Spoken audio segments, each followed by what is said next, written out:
Et nous nous rendons maintenant au Sénégal, où notre correspondante Sarah Sako est allée à la rencontre d'un des spécialistes de l'esclavage, l'historien Tidiane Diaye, auteur de plusieurs enquêtes historiques, dont le génocide voilé sur la traite arabo-musulmane. Il nous donne son point de vue sur le travail de mémoire effectué par la France ces dernières années.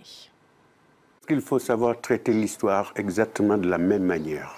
Commémorer l'abolition de l'esclavage pour la traite transatlantique, c'est une très bonne chose. Mais rappeler aussi que ce n'est pas un phénomène isolé dans l'histoire de l'humanité. D'où cet ouvrage qui vient d'être édité chez Gallimard, Le génocide voilé, pour rappeler que si la traite transatlantique a concerné environ de 9 à 11 millions d'individus, celle pratiquée par les arabo-musulmans concernait 17 millions. Et du fait de la castration massive, ils ont presque tous disparu dans ces régions. Alors que pour la traite transatlantique, aujourd'hui, 70 millions de descendants ou de métis d'Africains peuplent le Nouveau Monde, des États-Unis au Brésil, passant par les îles de la Caraïbe. Donc la volonté de détruire un peuple n'y existait pas. Mais c'est un crime contre l'humanité qu'il fallait dénoncer et la France a été jusqu'à faire voter cette loi. Il y a tout un débat autour des réparations.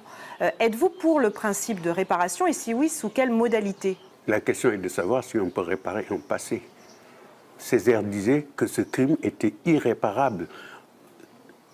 Quelles sont les victimes? Ce sont des descendants de victimes qui sont identifiés aujourd'hui pour la traite transatlantique, qui vivent dans les départements d'outre-mer.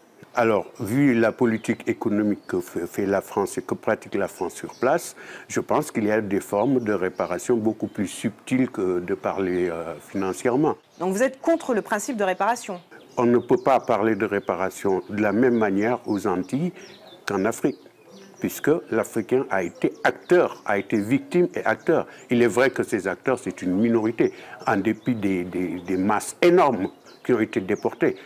Beaucoup plus victimes qu'acteurs, mais il y a aussi cette responsabilité africaine qui empêche un peu de pouvoir parler de réparation. Faut-il qualifier la colonisation de crime contre l'humanité? On se souvient de la grosse polémique déclenchée en février dernier par Emmanuel Macron, nouveau président de la République, qui au moment de sa campagne avait qualifié la colonisation de crime contre l'humanité en Algérie, même s'il était revenu ensuite sur ses propos. Qu'en pensez-vous? Vouloir présenter la colonisation française comme une série de crimes contre l'humanité, ce n'est pas très honnête, puisque la démarche historique ne pourrait pas s'en trouver éclairée. Par exemple, si vous lisez bien mon ouvrage « Le génocide voilé », vous verrez que c'est bien la colonisation française, surtout de ce côté-ci, qui a mis un terme à la traite arabo-musulmane.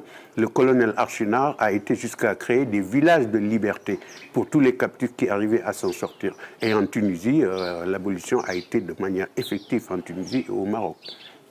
Okay. Voilà pourquoi il est très complexe de vouloir traiter de la colonisation sous simplement ses aspects négatifs.